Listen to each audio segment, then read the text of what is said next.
Hi, and welcome to the show. Subscribe at kevinmd.com/podcast and get CME for this episode by clicking on the CME link in the show notes. Today, we welcome Franchell Hamilton. She's a bariatric surgeon. Her Kevin MD article is titled Uncovering the Truth About Genetic Mutations and Weight Loss. Franchell, welcome to the show. Thank you. Thank you so much for having me. So let's start by sharing your story and journey to where you are today. Yeah, so I love obesity medicine, and I kind of took a roundabout way, so to speak, to get there. I felt like I've always been someone who's rooted for almost like the underdog, so to speak, or very passionate about people who I feel like are either unrepresented or just there's a lot of work to do in this area. I started off just doing regular general surgery. And back in the early 2000s, when we only did obesity surgery for, the people who really, quote unquote, needed bariatric surgery. And I requested to kind of shadow some of these bariatric surgeons at the time that were doing these surgeries.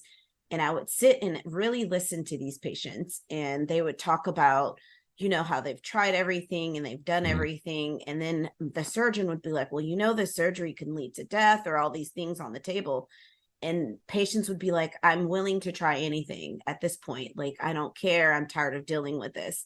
And then when I would actually listen to these patients about their stories, I knew there was more to obesity medicine at that point or even more to bariatric surgery than just the operation, that these people truly struggled. And I almost look at it as like a mental health disease also, and it was just not as known then because we were very much calories in, calories out. Mm-hmm. And I felt then that's when it made me go into bariatric surgery and start figuring out what is going on here. There's more than just they're giving these people bariatric surgery. People are volunteering to potentially, knowing they may die on the table, to get rid of this disease. And so I'm glad AMA finally it became recognized as a disease and all the stuff moving forward. So that's kind of what got me to where I am today. I always knew there was something more to this. And that's where all of my decades of research in this area has come from. All right. So let's talk more about your Kevin MD article where you talk about some of those issues in depth. It's titled Uncovering the Truth About Genetic Mutations and Weight Loss. So how did your article come together? Yeah, so my biggest kind of portion that I study now is I look at genetics, and I also look at a lot of like brain science, because I feel like those two go together when it comes to treating obesity. And so it started off for me that I would do these bariatric surgeries, and then, like a lot of people are seeing, patients would regain. But I didn't feel like it was just regaining because of, oh, they couldn't stop eating, X, Y, and Z. I always felt like there was something that would trigger this, something kind of behind the scenes. And so I started like doing a lot more research into genes, into the brain, and how all these different mutations in genes affect signaling to the brain, where people literally cannot sense stuff. They cannot sense that they're full. It's not something that they want to have or something that they just can't, they lose control over. It's literally like a genetic mutation that's causing that. And then that opened up the door to identifying so many other genetic mutations that can cause different types of obesity in different presentation. Over 900 genes so far that contribute to obesity. So talk more about that genetic component of obesity.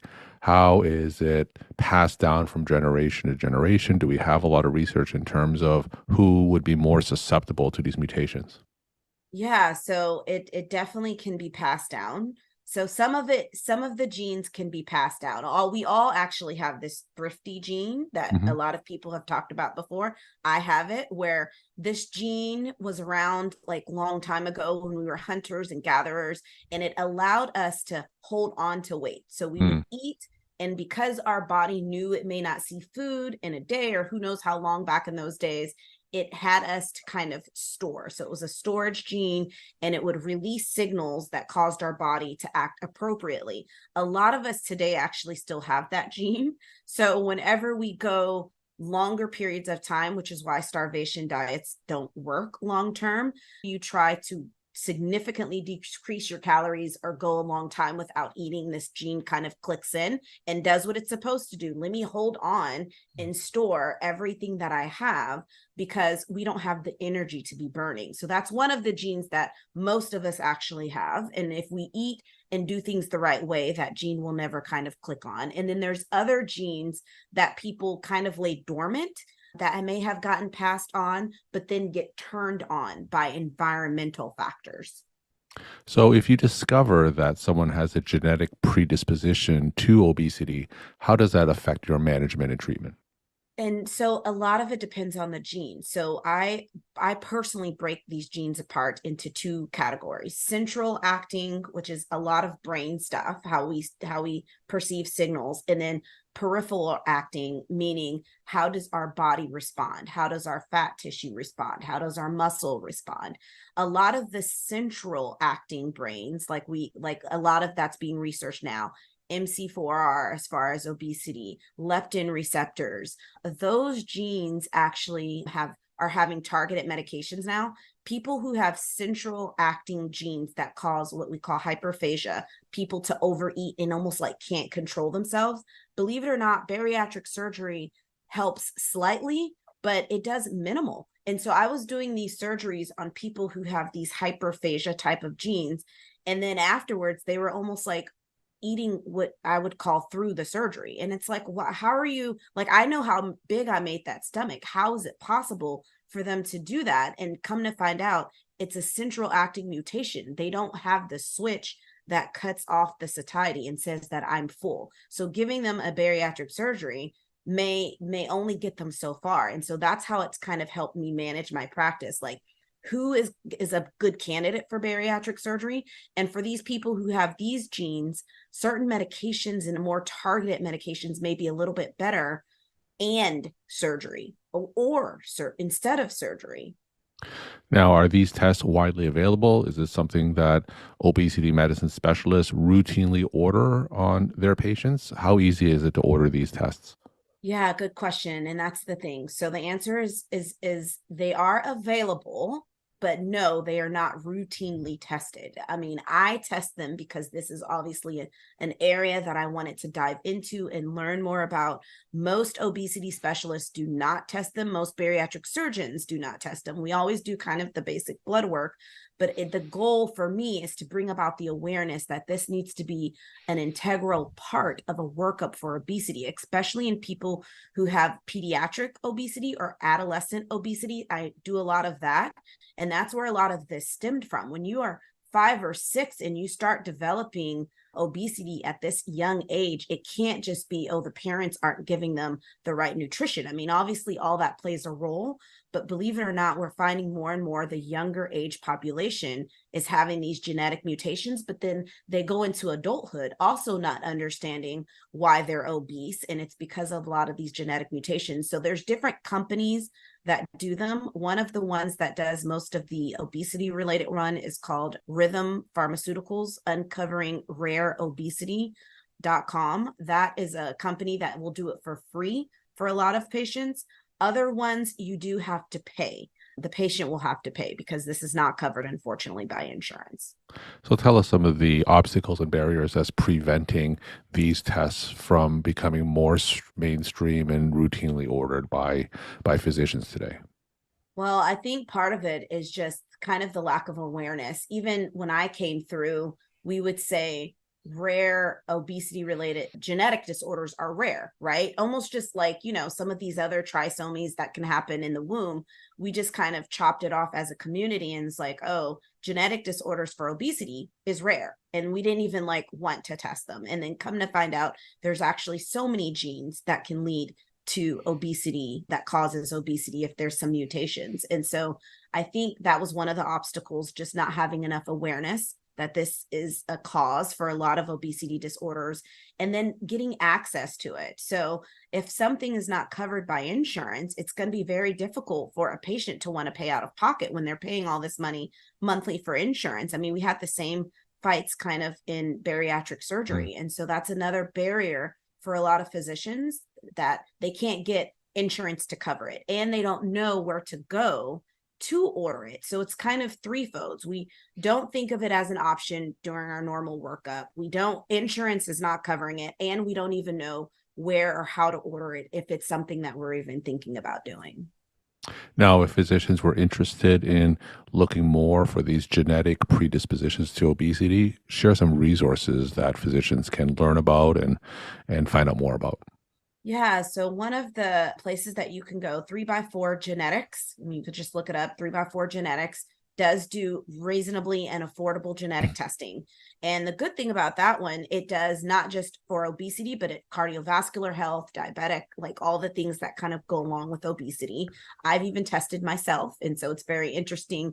And we can use these as tools for prevention. So that's one of the resources that I like to use. The other one is uncoveringrareobesity.com, literally like that. That one doesn't do all the additional as far as cardiovascular, diabetic health, but it does specifically focus on 70 to 80 genes specifically for obesity mutations, and that can often be done free for patients. So, how about in the primary care setting? So, let's say one of my patients comes to me and orders one of these tests and find out that they have some type of genetic predisposition to obesity. So, for me as a primary care doctor, what should I do next? What will be my next steps in terms of their management?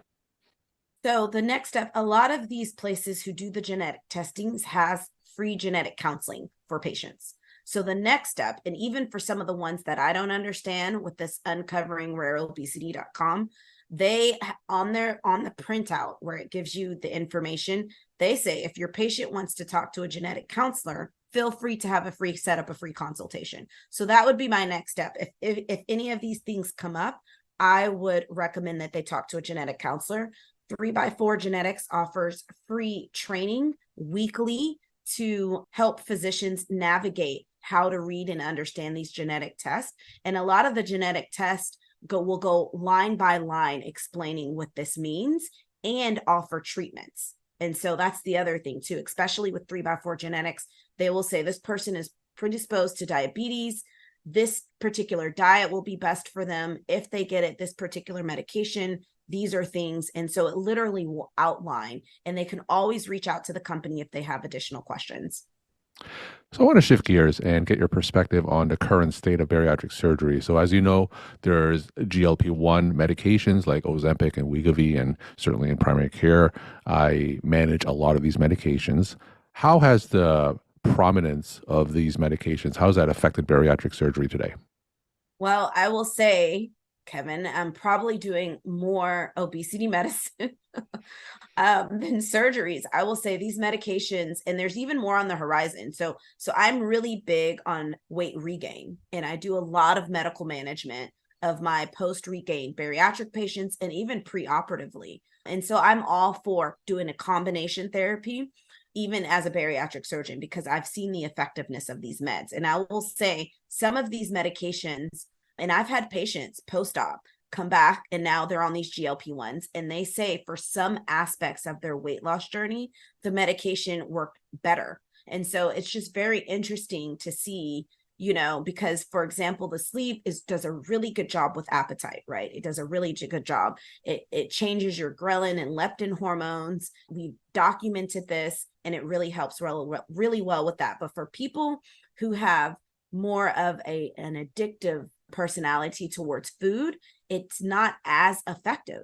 And believe it or not, because these particular medications, especially Manjaro, they block the reward center in the brain, which a surgery does not do. Some of these actually can be more effective depending on the cause or the genetic mutations of their obesity. And so I think it's going to change. I think these new medications, and there's 70 more, by the way, coming out mimicking these GLP-1s in some form or fashion, is going to really change bariatric surgery. And to be honest, I'm excited to see what's going to happen.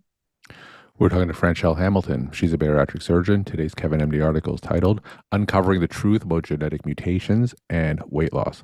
Franchell, tell us some of your take-home messages that you want to leave with the Kevin MD audience. Yeah, well, thank you so much. So when people are seeing people for obesity, the whole mindset of calories in, calories out, I want almost to kind of get rid of that. There are so many other factors that play a role in obesity. And I want people, if you're a PCP or if you're in medicine or even a surgeon and you're treating people with obesity and your approach is not as effective as you feel it could be, don't automatically assume the patient is not doing something that they should be doing. Just start thinking outside of the box, and you should start thinking at genetics at that time. If you don't feel like you want to do it at the first visit, first workup, I understand you want to try nutrition, behavioral modifications, medications, and or surgery if you're a surgeon. Then if in the event the patient is still struggling, I think having the additional knowledge of the genes is going to be very helpful, not only for you as the practitioner to understand what's going on or why these meds aren't working, but also for the patient, so they don't blame themselves and have this weight stigma that such our society puts on them. Understanding I have a genetic mutation and this is the reason why I'm struggling with obesity. It's not me. So I think it's also very important for the patients also. Franchell, thank you so much for sharing your perspective, time, and insight. And thanks again for coming on the show. Thank you so much for having me. I love talking about this.